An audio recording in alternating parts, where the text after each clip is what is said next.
Alright, let's get this Friday started. Well, I came to this clinic.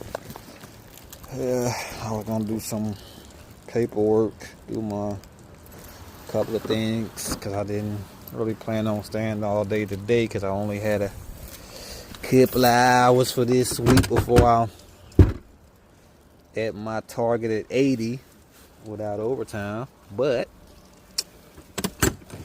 I came in, got on my call, and noticed I had a machine down. Of course, they didn't call about it. So let's see what's going on. Ooh, get this tool. My other tool's already in there.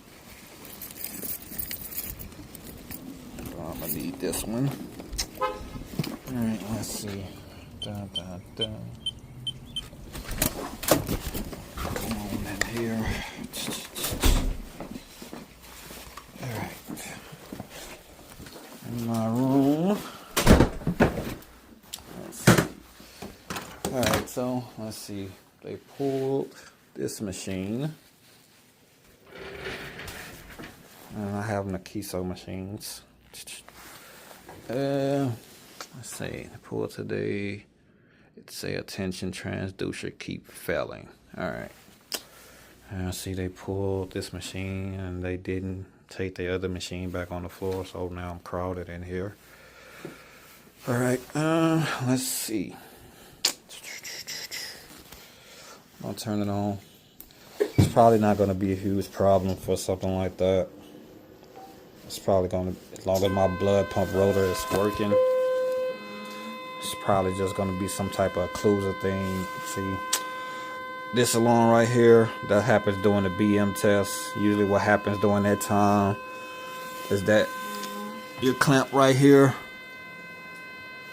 it clamps the tubing that's in there for it to build that pressure up during that test. So something's probably either wrong with this or something with the rotor where it's not even sending enough pressure to it. Let's see.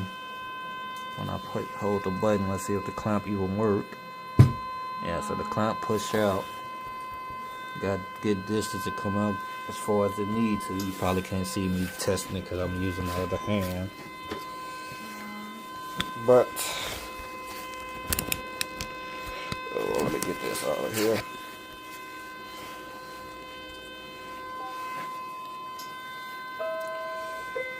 We're gonna silence that. First thing I want to do is, I guess we can do a occlusion test real quick, just to see, make sure that rotor is doing good.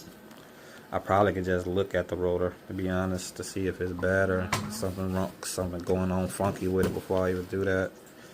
So let's see. Yeah, you see right there. I don't know how good you can see it, but there's actually a big gap right there on the adjustment. Shouldn't be a gap there.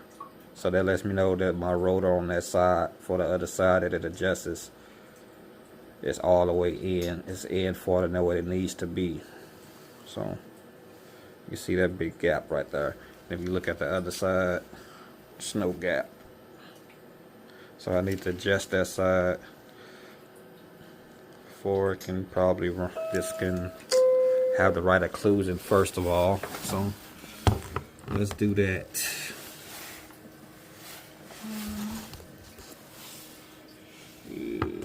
Let's see.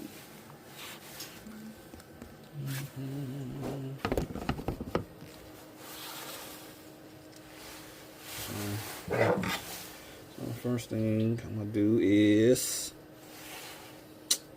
this one controls this side of the rotor. So I'm bearing. Yeah, you see how much that head went up, that spring went up. It shouldn't have, because it shouldn't have been compressed that much. So my spring might be getting a little rusted, that it ain't compressing right. Might have to put something in there. Take that spring out and probably clean it.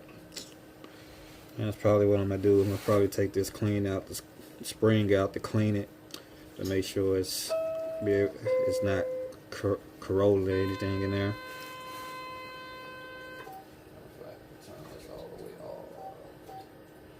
It's on standby mode, so it'll stop alarming. Alright, so I'm gonna do that, then take that spring out, and then I'm gonna come back to it and I'll show you how I adjust the occlusion. Okay, I know I said I was gonna show you how to adjust the occlusion of the rotor, but if you're working on these machines, you should know how to adjust that. It's basically just you putting in, you adjusted that nut to make that either go in or out, to make that spring go in and out, and the same for the other side. So I wasn't gonna show that. I actually already did the discharge for this, so I can make sure the occlusion was getting the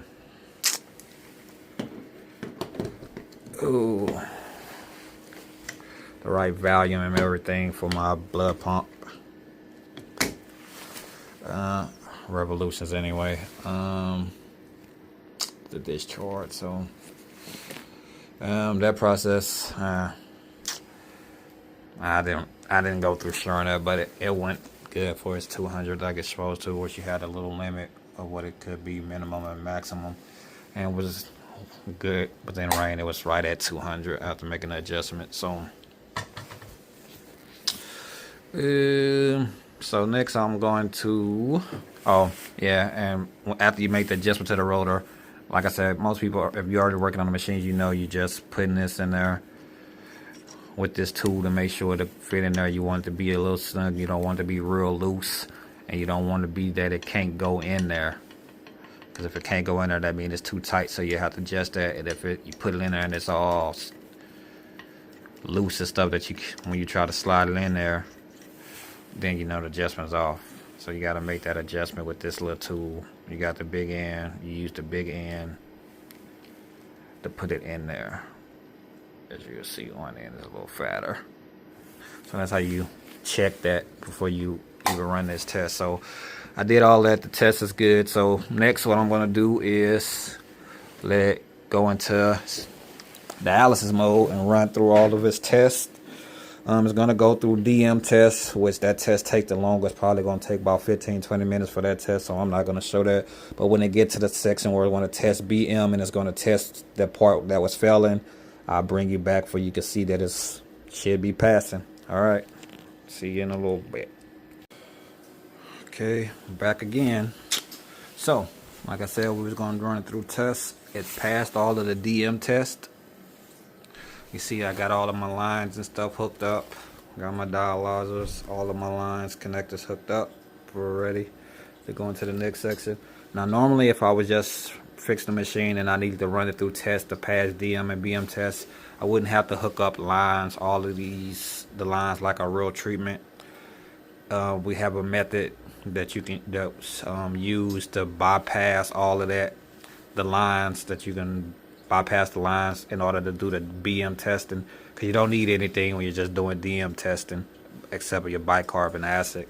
But when it comes to the BM testing, which is for the blood side of it, you need lines, but it's a way to bypass that for those tests to make sure all the functions are still working. But in this case, we can't bypass it because we need the test that it was failing requires it to have this in here for we can see is it actually doing what it needs to do. And that's usually, when it does that test, that's usually like test 7 for the BM. If you go into history, I could go to when they was failing, and you see they was failing at the BM test, and it failed right here at the pressure check for number 7. Then it start failing. So that's where we want to see, is it going to pass. You will see the numbers come right here for what test is on, and we want to see, is it going to pass test 7 now that we made up the adjustments that we needed to do. So let's go back. So we're going to hit recirculate, and it's going to start the process for filling the dialyzer and all of that stuff. And then it'll go straight into the BM tester. So we'll sit here and wait for it to see, is it going to pass. Also, while they was doing that, see, they moved the other machine. They brought another machine back. But that one was a simple fix. I was able to fix that while letting this other machine go through DM test. The other machine was basically just a sample port.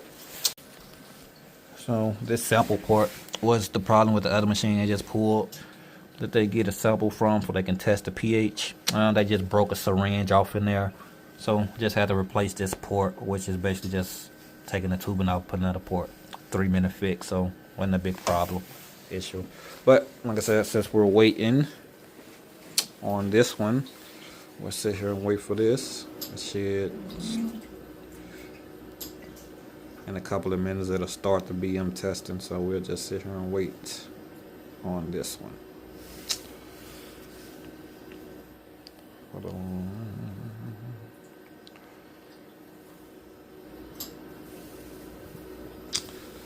Ooh.